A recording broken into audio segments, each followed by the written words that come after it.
So the first thing is really just coming back to gravity. As John used to say, just imagine it's raining all the time. So rain is an image of gravity, just these drops falling vertically downwards. So the drops are hitting you. Some of them are trickling down, but some are passing through. There's a sense that you become porous to gravity. Gravity can pass through you as a flowing energy rather than simply forcefully pull your body down.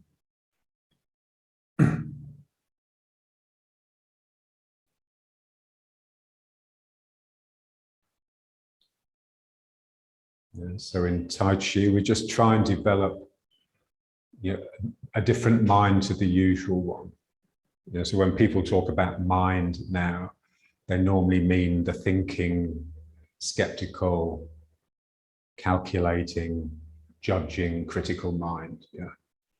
So we try to develop a faithful mind that can just abandon itself to the process of practice. You cannot think practice. If you think it, you will inhibit it. You will stop it taking you places you've never experienced. You can only think what you know, unless you're taking mushrooms or something.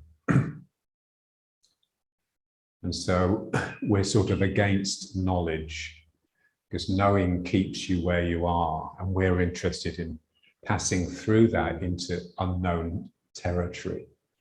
And for that, you cannot be held back by what you know. So we move leg to leg just to get the legs moving.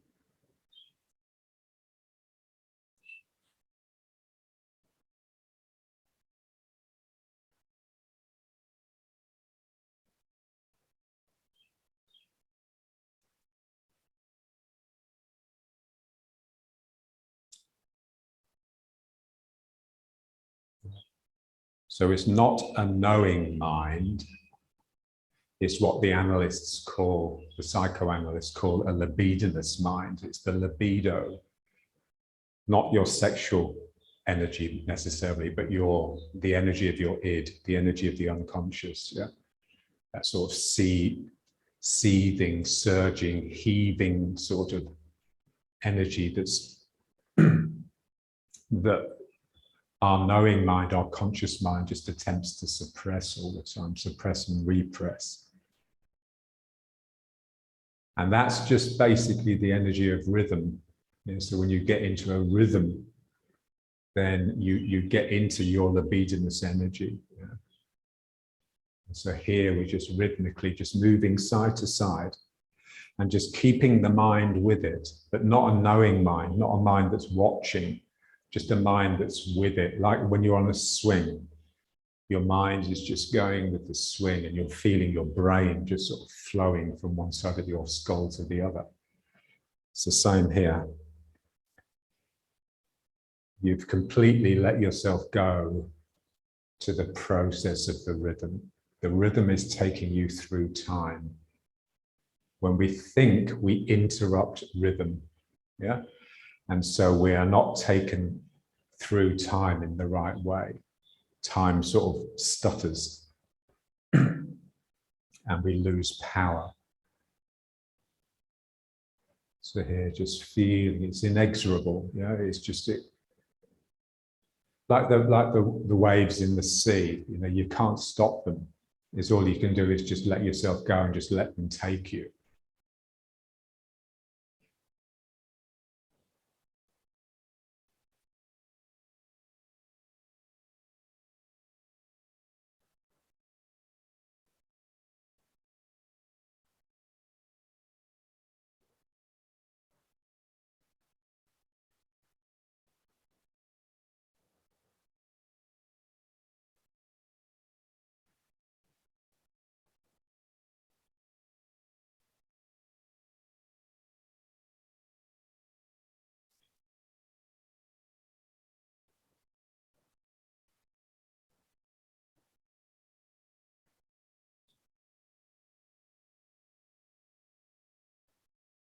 Yeah, so we're abandoning ourselves to this rhythm. But where's the rhythm coming from? The rhythm is coming from me.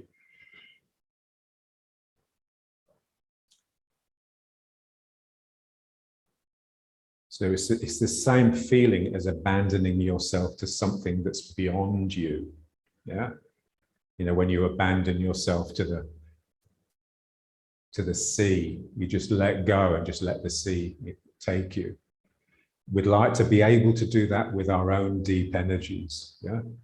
Because we know deep down, not with a mind knowing, but the body will go where it needs to go. Your being will become in the way it's meant to. It's what John used to call destiny. And we inhibit that with our desire to conform, not just necessarily conforming to others, but conforming to our own model of what we think we are. Yeah. So as I always say, it's the only thing we all have in common is that we are all our own worst enemies.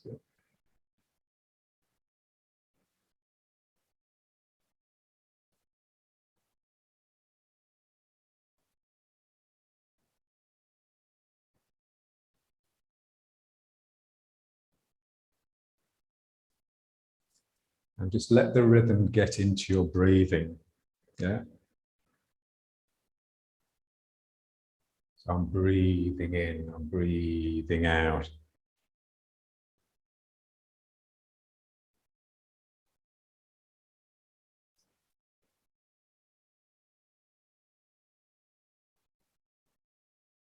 So I just need to get away from this idea that I am a self. Yeah. I am a thing full of feelings and thoughts and fears. And I'm just a process. I'm just a pumping muscle. Yeah. That's sucking air in and blowing air out. That's eating and shitting and just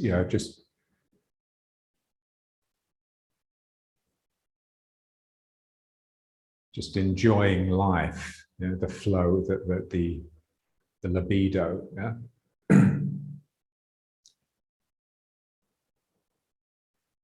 So just feeling the leg as spring. So I sink into the leg and it throws me out. So this is the quad, the front of the leg here, it's being stressed by my weight. And in order to deal with my weight, it will produce a flow against the flow of the gravity of my weight. Yeah.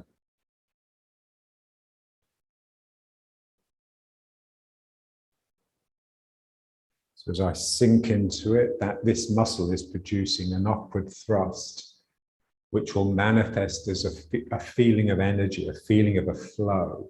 A flow is coming up from the ground and my body follows it.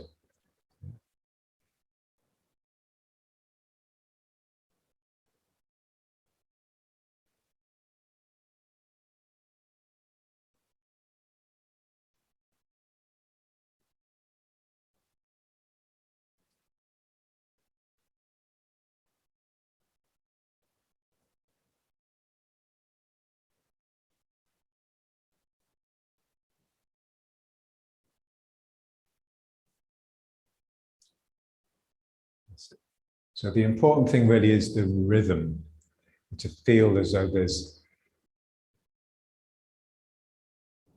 a beat.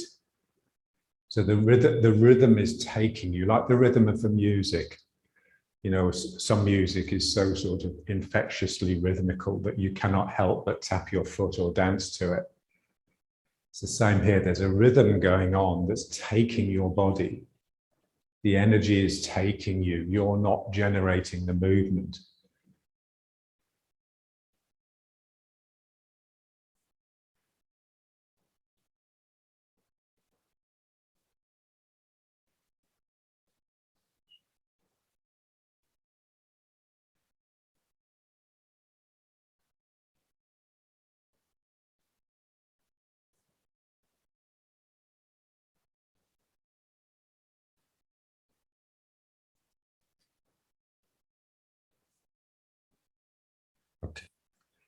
And now let's just bring it into the breathing. So the same rhythm, but just now,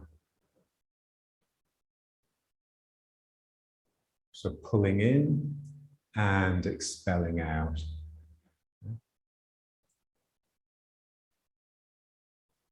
So like you're just one big muscle, and the muscle is contracting, and then the muscle is expanding.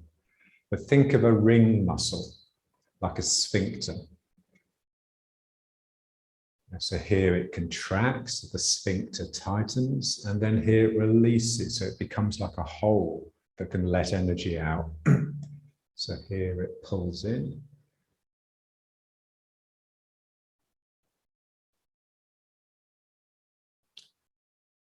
That's it.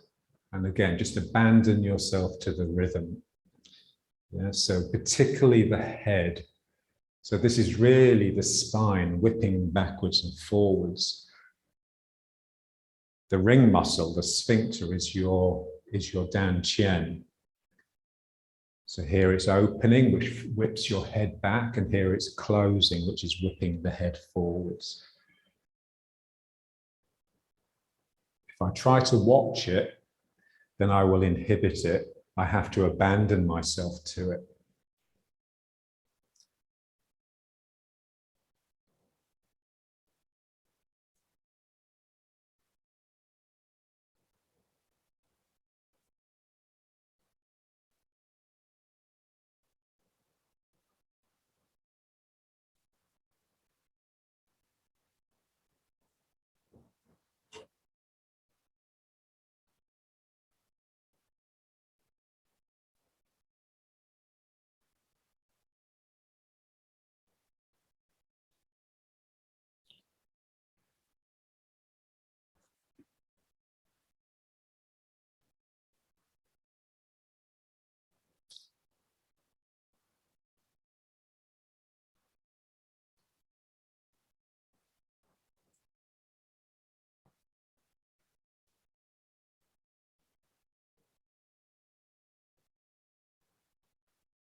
Yeah, so the dantian needs to be strong enough to keep you together. Strong enough to produce this rhythm, and strong enough to hold your body together when you abandon yourself to it. Abandon yourself to the energy.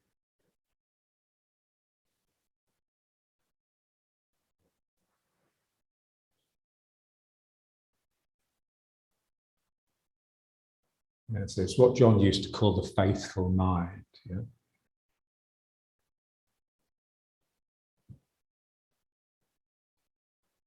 The mind that joyfully abandons itself to the process of practice. It doesn't need to know. When it knows, it just becomes too heavy. It becomes full of itself. We want it to be completely empty. So the whole body can just become a site of feeling, a site of sensation. So there becomes not a lot of distinction between the body and the mind. The mind really fills the body, and then it just becomes one thing. It's just a body that's alive. So when you know, you've basically cut off from the process of life. Yeah?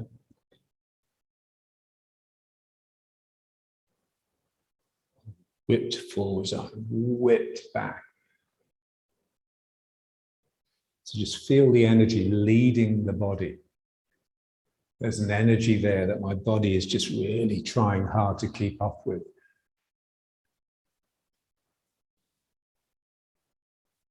So the only time we ever really encounter this sort of energy is during sex, yeah? If you can cast your mind back to all those decades ago. You know, when the body just becomes possessed by passion.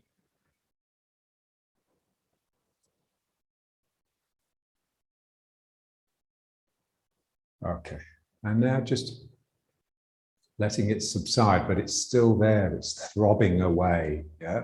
You're throbbing with libidinous energy. And you can just feel how just, you know, you just feel more alive. Yeah.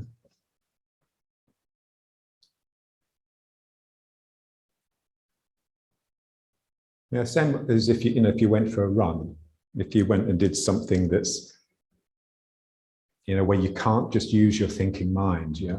So when you're running, you're not thinking, yeah. You're just trying to get through those pain barriers, yeah. And so the energy just takes over and you just keep going, yeah. And then you're cleansed. And then when you come back, you're washed out, you're cleaned out. And you're just full of this sort of throbbing, deep, beating energy, yeah.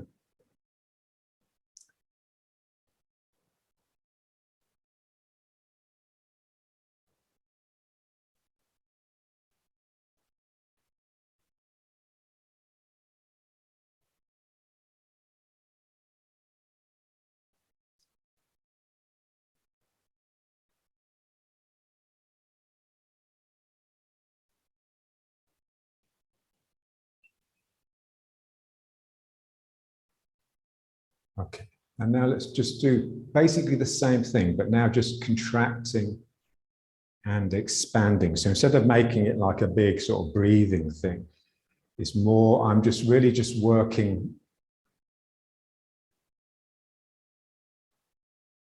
Yeah, so I'm just, what I want to feel is the energy leading the movement. Something is already wanting to squeeze out, and that expands, and then something is already wanting to squeeze in.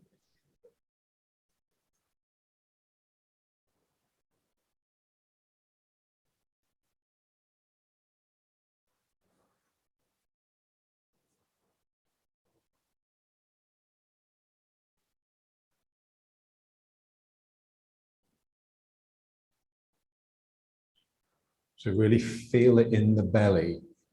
Yeah, so something is expanding, something is contracting.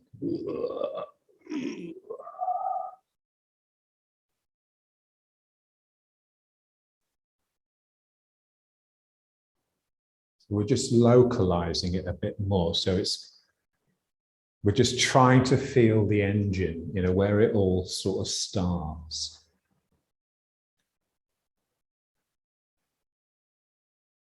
Yeah, it's like there's something inside us that just really wants to express and come out, that we spend most of our life repressing. So the demands of society, the demands of community mean that you can't let that out. It has to stay sort of hidden. So you want to be able to work with it in your own privacy, at least, even if you can't expose it to others. Yeah?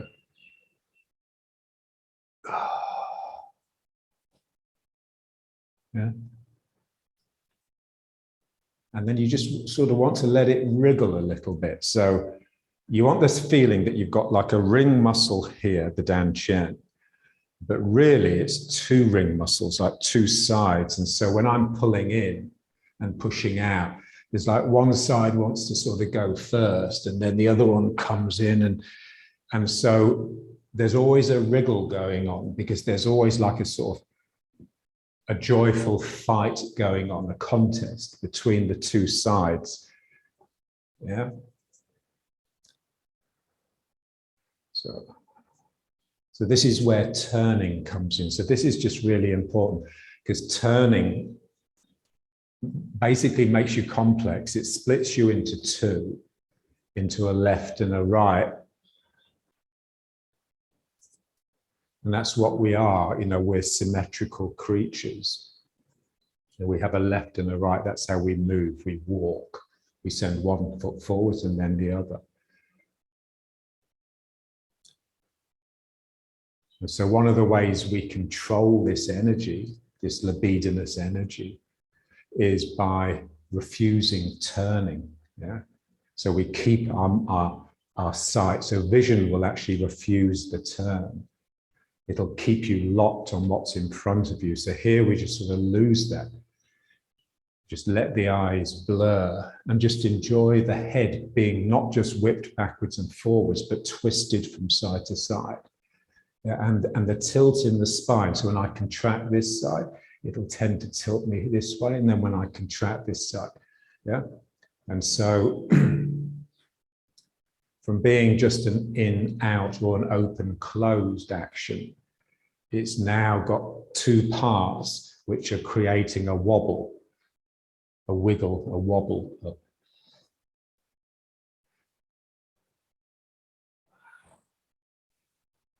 And again, it's something you can't sort of control. Your mind just has to abandon itself to it. And sometimes it won't want to work. Sometimes you just won't have the energy for it. But it's always there, waiting to wake up. Yeah.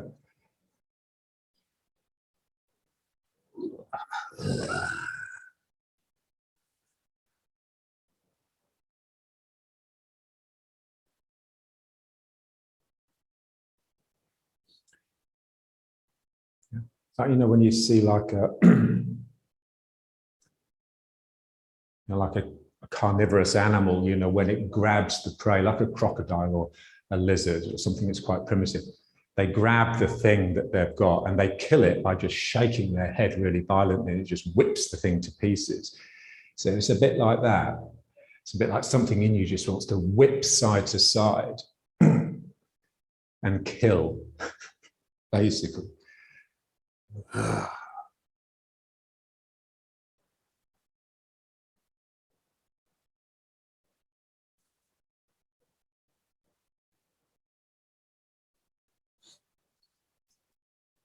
Yes, as soon as it gets any sort of regularity, it dies. Yeah.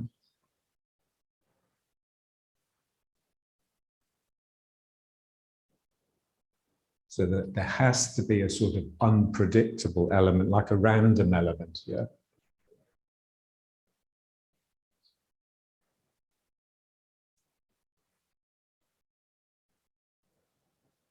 And you can see that, when you really get it going, there's a point where it just sort of wants to become the figure of 8 exercise. But again, if you let it and regularize it as the figure of 8, it just dies again. Because the figure of 8 is too regular. No, it's too symmetrical. It's too sort of one side being the opposite of the other. Yeah. So it's always slipping in and out.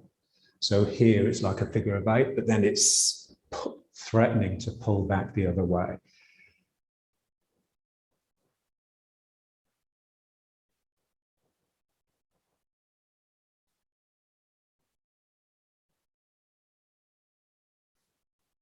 And when it just, when it threatens to get carried away with itself, you just bring it back.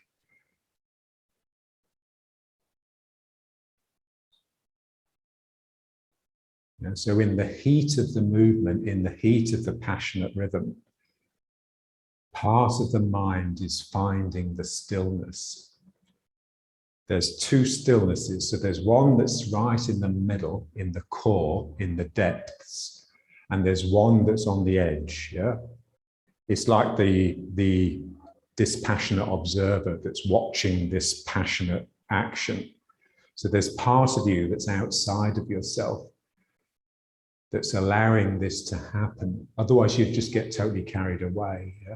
And also, there's like a stillness right in the core, right at the heart of stillness. Yeah?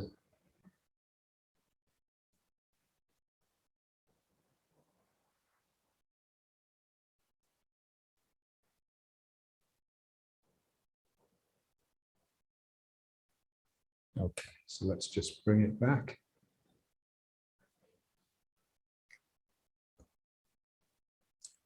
Yeah, so the important thing when we stop something like that is just to be able to just relax so that you're not holding on to residual tension. Yeah? It's difficult, especially when something's enjoyable. You want to sort of keep it going. So the rhythm is still there because the rhythm is not of me. The rhythm is outside. Yeah, it's just this sort of cosmic rhythm that I'm connecting to. So I can just let my body go. This is where faith comes in. If I'm worried that I'm going to lose it, then that's when the knowing mind has to say, oh no, this. Yeah, if I can just completely relax, then it'll always be retrievable. Maybe not when I want it, but it's always there.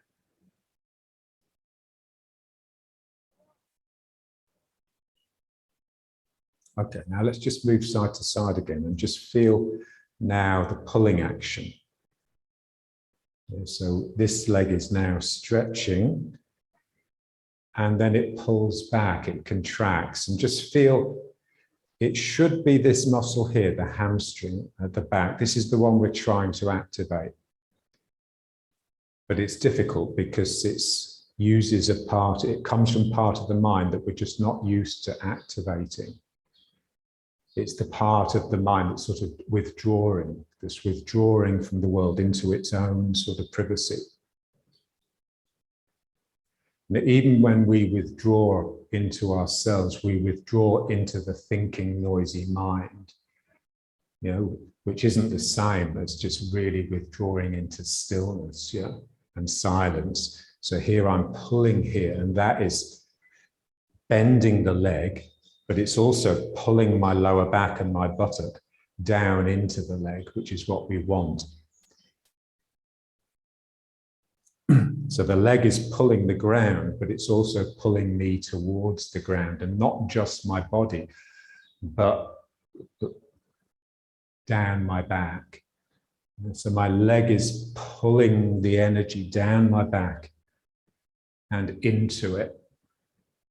And I just want to feel that line. So it's not just the hamstring, it's the calf as well. So all the way down to the heel and under the heel into the front of the foot.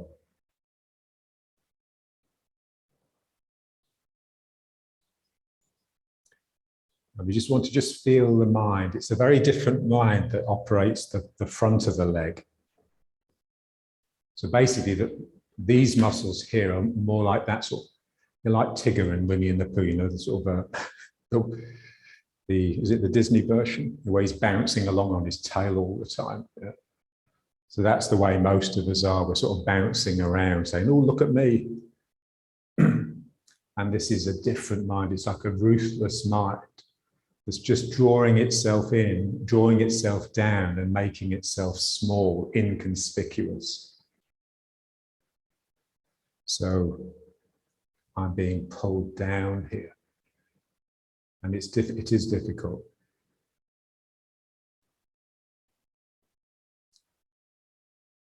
And we just need the ability to just switch from mind to mind. We tend, you know, in our sort of culture, we tend to think of the mind as just like one thing. It's just thinking and calculating and being clever. But there's loads of different functions of the mind.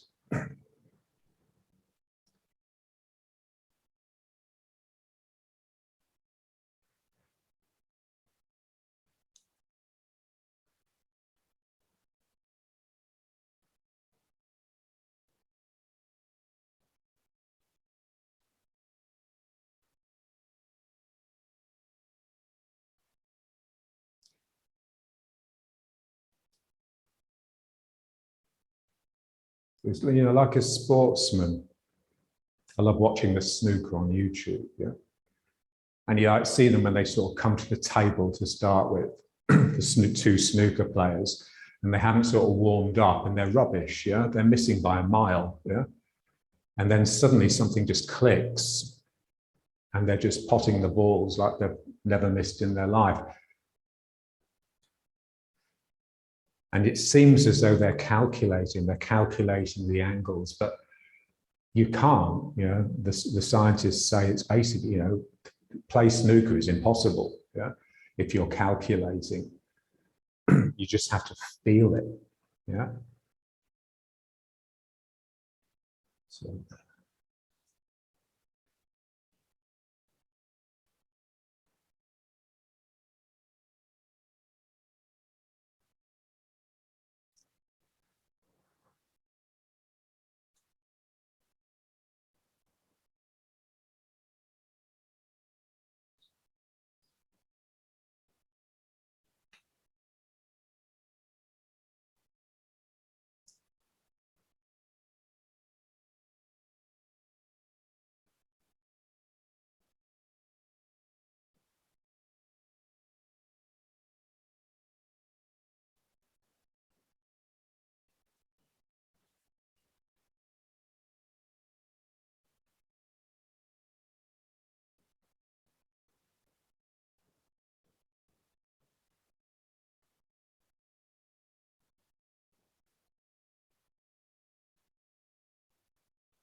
So when I'm pulling myself with the hamstring into the leg, yeah, and I don't want to just let it go and allow gravity to take over. I want to really pull with the hamstring until I really am right down here. And then there's a point where the hamstring and the quad are both working. So that's the point that's really interesting, yeah? Where there's a tussle going on between the back of your leg and the front of your leg. And the back of your leg is trying to bend the leg, and the front is trying to straighten it. And then you get a real sort of vibrant response.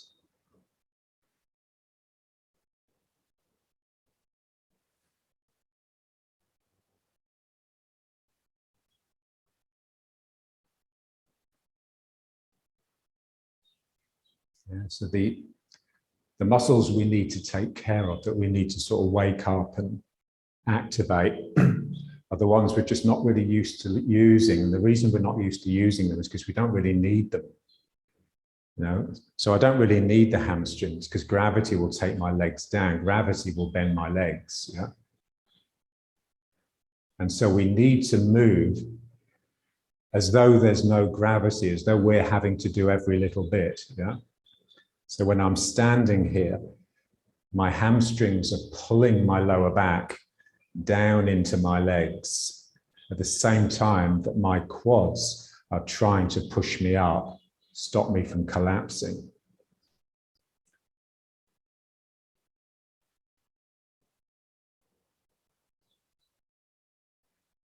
So that's the Tai Chi posture. You know, it's actually really quite tense, yeah? But it's, you know, it's a tension that we know about. It's a tension that that's, you know, sort of springy and vibrant.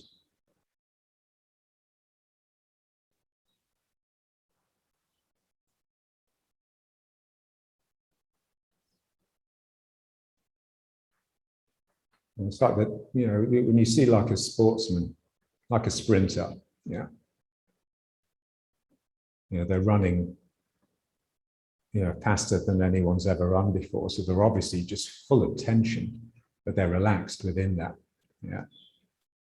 And they have absolute knowledge of their body, yeah. So any tension that is there, they know about, yeah.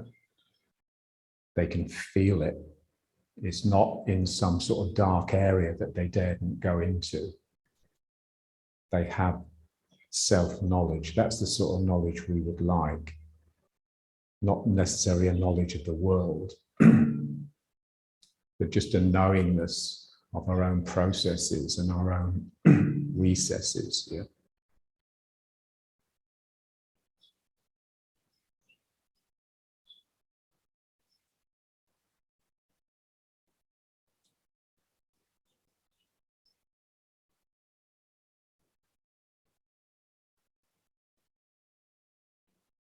So my hamstrings are pulling me down and my quads are pushing me up. So there's a natural circuit like this within the legs at least. Yeah. So you can either feel that as like all the way round or like a figure of eight, like it's doing this, yeah.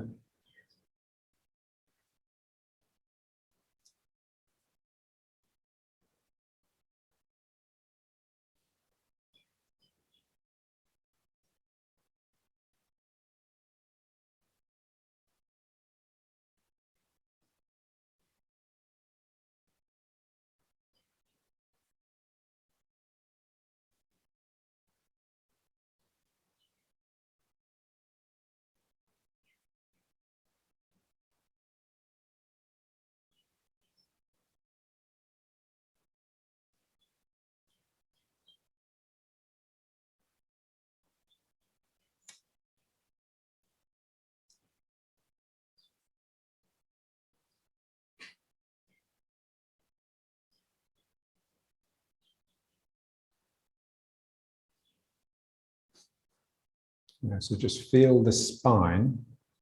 The spine is like a twine. It's the two legs that are just come together and are coiled until they come out with the arms. So again, you know, everything that's one thing, the dantian, you know, the spine, we want to sort of make it into two so that there's a natural twisty, turny, wriggly quality. So we're not a block, yeah.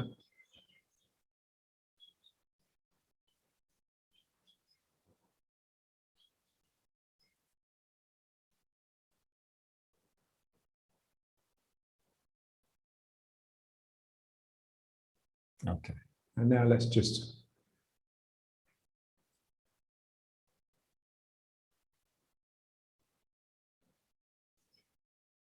so the pulling in is basically the tightening of this side of the dantian and the tightening of this side of this hamstring. Yeah? So the dantian and the hamstrings are really connected. They've got that same sort of ruthless quality, both muscles.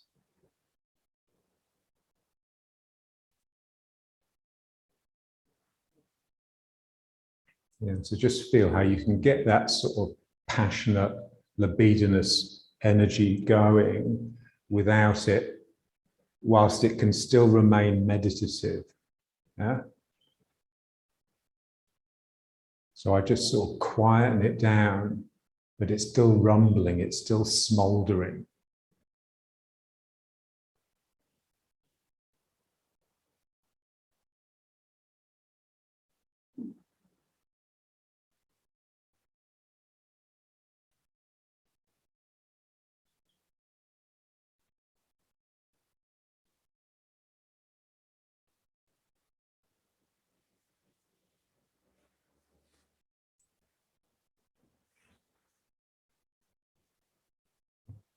So as I draw into one side, the other side opens up.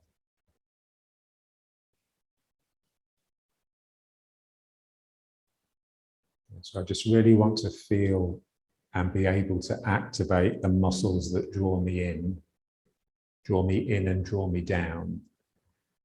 So the dantian either side and the hamstrings.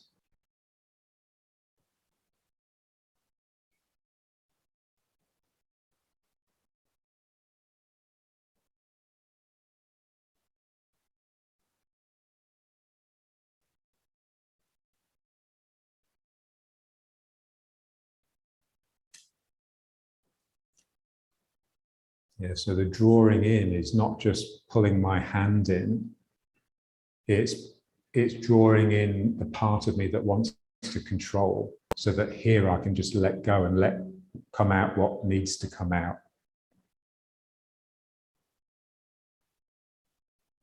Yeah, otherwise we just find that we never really give. Yeah, we just give what we want to give rather than give what's required. There's a sense that what comes out of you if you get that controlling mind out of the picture is what needs to come out, especially when you're dealing with another person. Yeah. So what we'd like is that, when we put our hands on the other person, what they receive is what they need rather than what we want to give. Yeah. Because if we're conditional with our giving, then it's just another way of controlling. I'm drawing in, and this just comes out. And it's not expression, you're not expressing the ego. You're just allowing something to move in the opposite direction to the other side.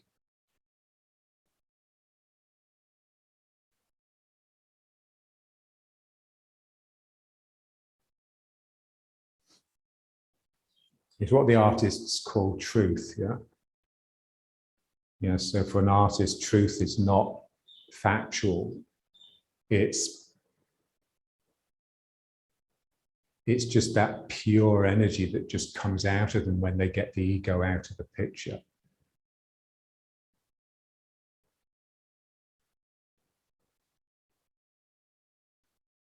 So it's what they would say is their essential nature. Yeah. This is what we'd like to be interested in.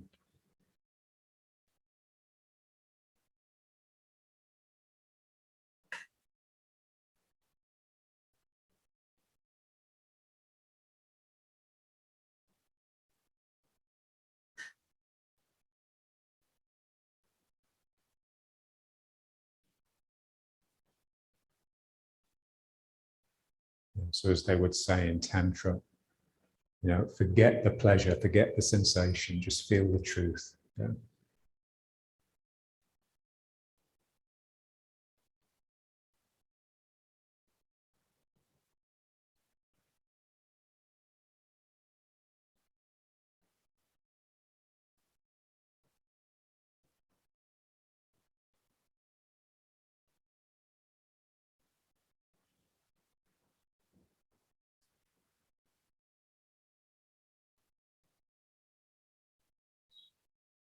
And just feel it. If the mind starts wandering, what you're physically doing just very quickly settles into a weak rut.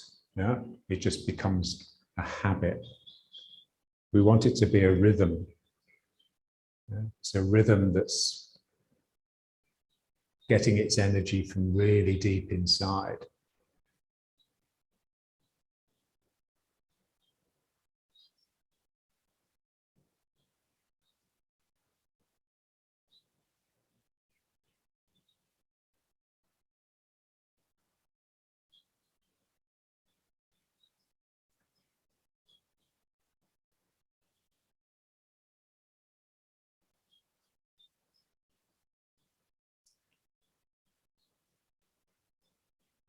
And the more you can get the hamstrings doing it, the deeper it will go.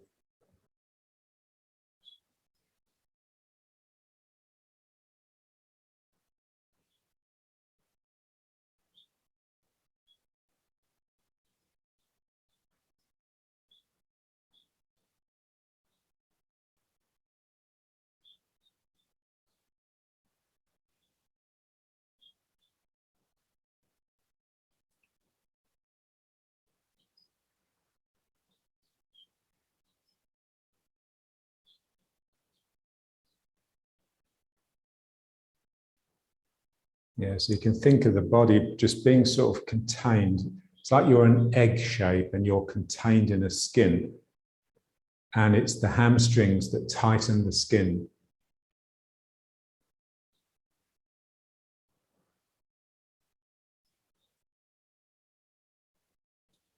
And make it sort of springy and resilient. So the roundness in Tai Chi, once you get past the initial relaxation stage, is basically muscular. It's from the dantian and the hamstrings. Way.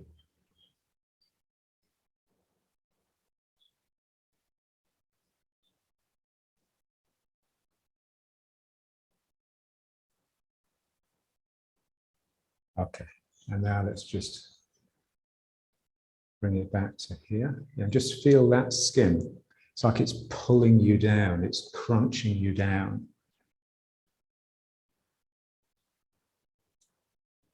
It's like a bubble, you know, whose surface tension is just trying to make it into a sphere, because that's the most efficient shape.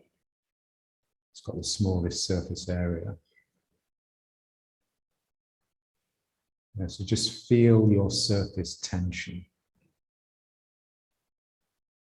And again, that's coming from the dantian. So that's the sort of springy energy that just John used to use to fire people away. Yeah? Like that sort of sprung steel they talk about in the classics.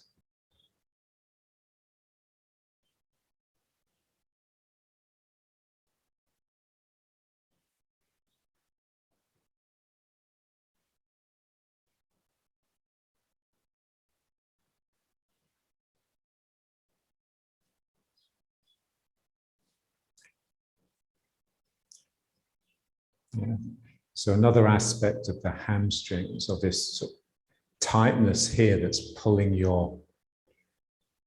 your spine to bifurcate into the legs, is what John used to call the mane, you know, the horse's mane, or like the hackles on the back of your neck, yeah?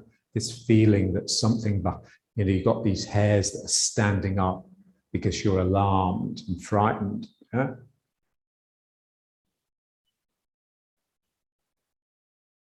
So again, you've been brought into a space that you cannot know. Knowing doesn't help. Yeah? A space that's just full of danger and fear. And you need to be at your best. You need to be incredibly responsive.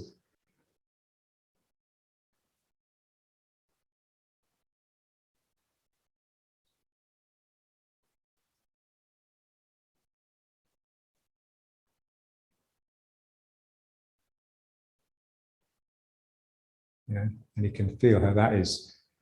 Again, if you just sort of bring tone into the dantian, it will just force, you know, like the spines of the porcupine. When it's alarmed, its spines stand up to protect itself and to give a display of potential danger to the thing that's threatening it.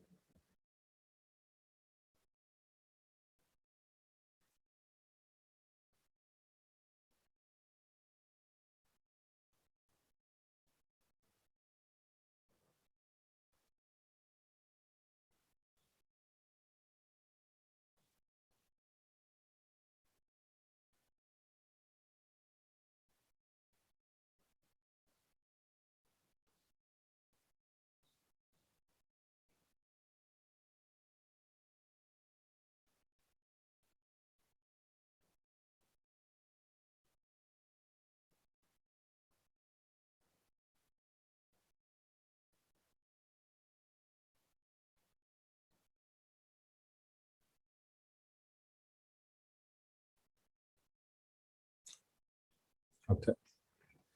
And now let's just coming onto the toes.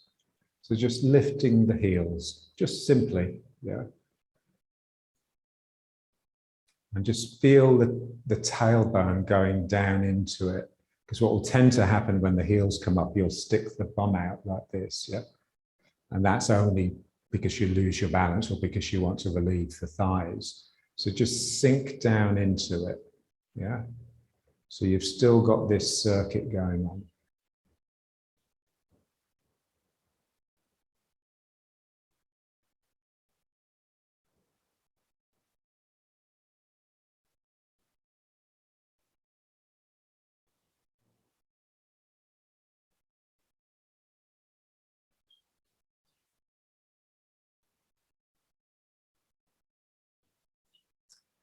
Yeah, so just feel the thighs, just how they're burning and just how much they're working.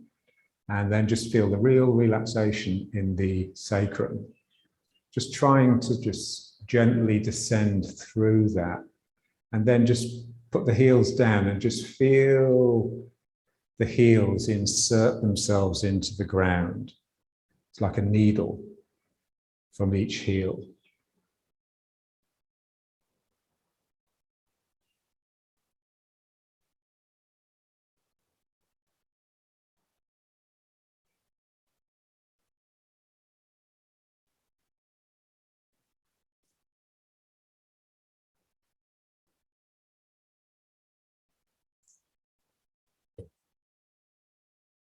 Yeah, so the hamstrings pull at the lower back and then just enable the spine to extend into the ground through the back of the leg.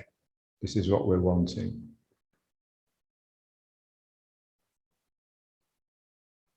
Okay, and now just rock onto the toes again. So just lifting the heel and just relaxing the lower back into the legs. Yeah. So there's muscles in the legs that are just really fighting and tight, and yet your upper body is just completely relaxed. Yeah, this is like the paradox in Tai Chi. The upper and the lower body are really quite different.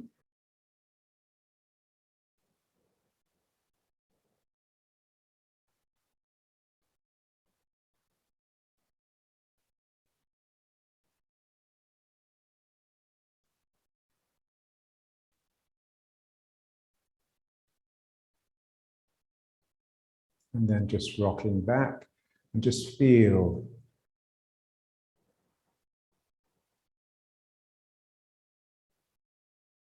the heels inserting.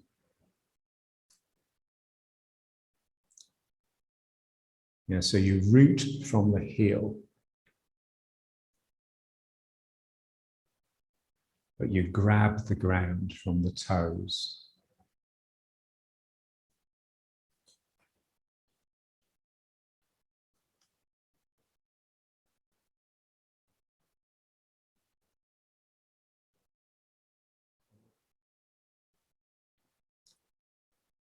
Again, we want that, the rooting, you know, the sense of penetration from the heel to not just be something that we allow to happen from gravity, but something that we make happen with the hamstrings and the lower back being pulled down. Okay, let's try once more. So just coming off the heels and just relax that lower back. So you've just really let the hamstrings go, really.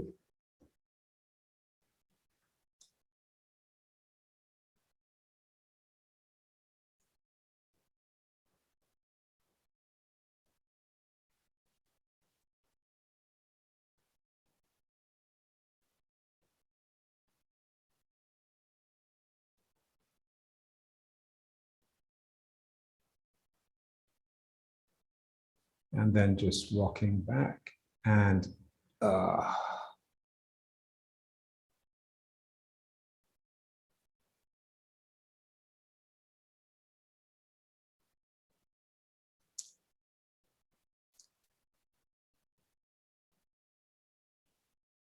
so when we're in sort of normal mode, it's like we're all front and no back. Yeah. So we invest everything in the ego, really, in our confrontation with the world. So in Tai Chi, it's just the opposite. You just want to really withdraw the front and close it down so that you can become all back. And in a sense, the hamstrings are like the missing link in that process.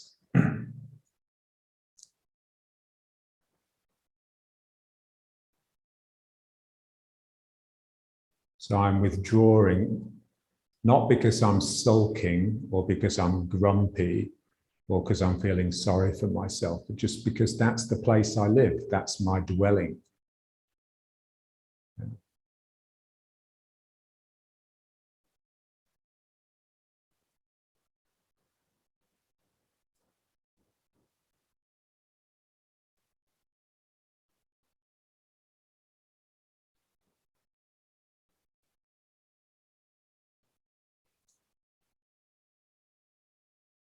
So I'm not dwelling here in the room. I've withdrawn so that time can move me forwards. Yeah. So for that, I don't want to latch onto things that don't flow through time in the same way. Yeah. So anything that's solid and still has like a frozen element to it. So if I latch onto that in order to stabilize my world, then I'm becoming like that. Yeah. So I just want to be able to withdraw and just lose everything around me so that time can take me. Yeah, so time is, this is what Deleuze said, time is really personal. Yeah? We all have a different relationship with time. And this is why, in a sense, the social is so sort of damaging, because you all get forced to sort of plod through time. So it's like the time of the herd. Yeah. So there's a certain rhythm. We all have a rhythm, and it's not the same rhythm. And we just need to find that rhythm and just obey it. Yeah. So that's the ruler of our being and our becoming. It's not this desire to conform, or this desire to possess, or this desire to be safe and secure.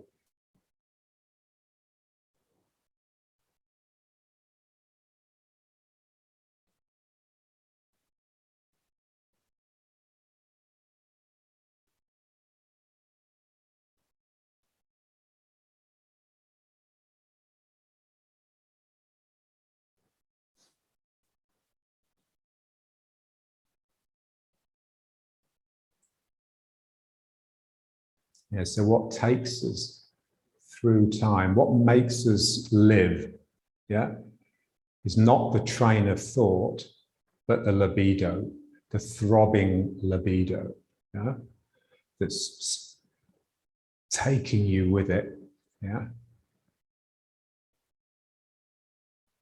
The train of thought, the stream of consciousness will always work against that.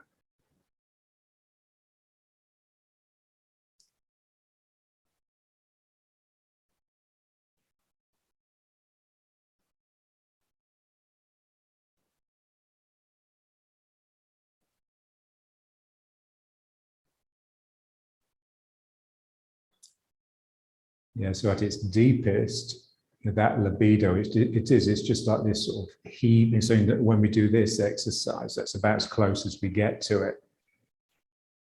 You're just one sort of throbbing muscle. And then as it sort of branches out and reaches out into your peripheries, it just becomes really delightful and delicate, until eventually it's what we just call spirit, this sort of bright butterfly type, sort of flitting, beautiful. So the poetic quality,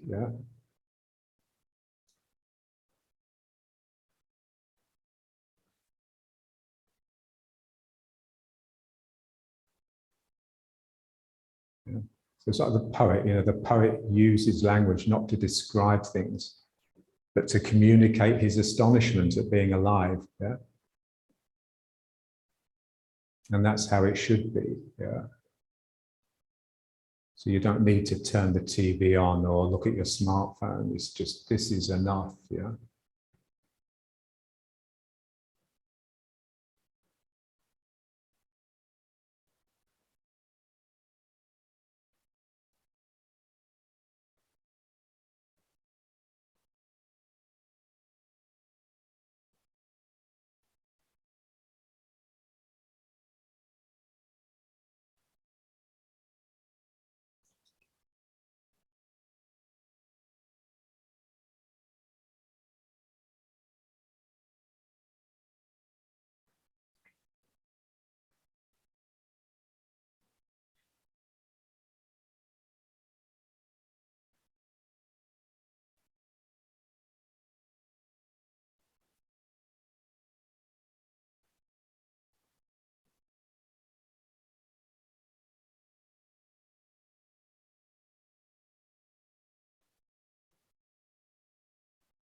I remember John John was clever, and he had beautiful turns of phrase, So if he saw someone that looks sort of unnaturally young, you know how a lot of old people now, you just can't guess how old they are because basically they haven't grown up. Yeah?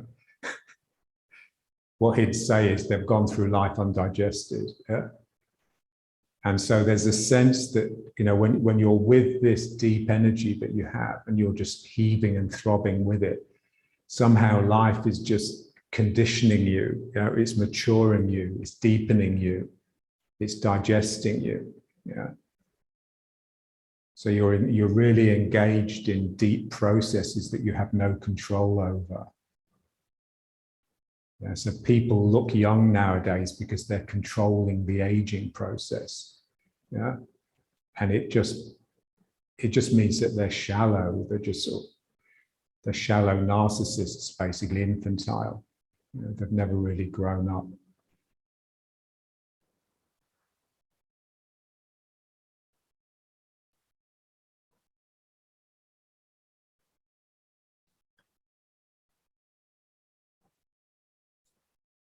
Joseph Beuys, you know, the artist, one of my heroes when I was a kid.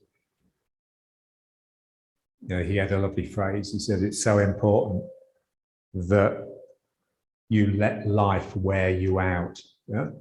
So you die at the point where there's just nothing left to give. Yeah.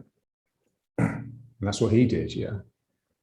Just wore himself out. I think he died at 64.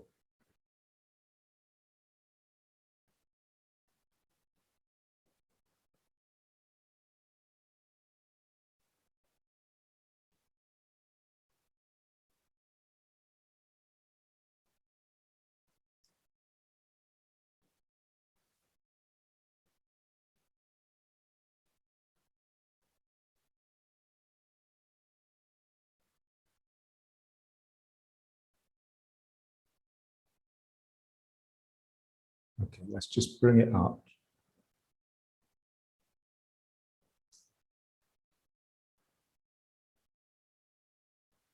Again, the same thing is happening, you know, so the hamstrings just have tone in them. Yeah. You know, when there's tone in a muscle, it's like it can sing, you know, like the guitar string that's tight so it can make a note. This is how we'd like our body to be able to really vibrate and resonate. You know, so this is what basically attention, you're standing to attention, you're really ready. Yeah. So you're really responsive to the slightest action from outside and you just respond so quickly that, as John would say, it's before. Yeah? So that's what he was interested in. John was interested in before. Yeah? This is what the martial artist would, you know,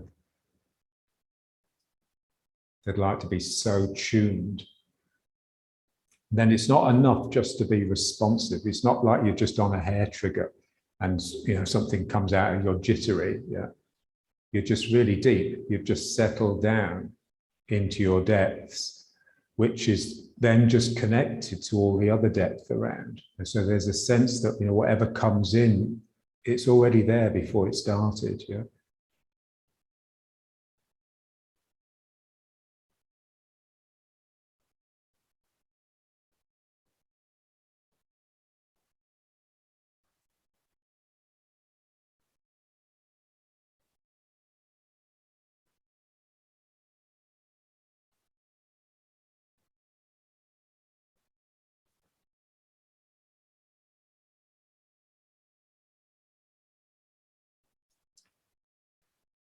So just feel that tendency to just come out.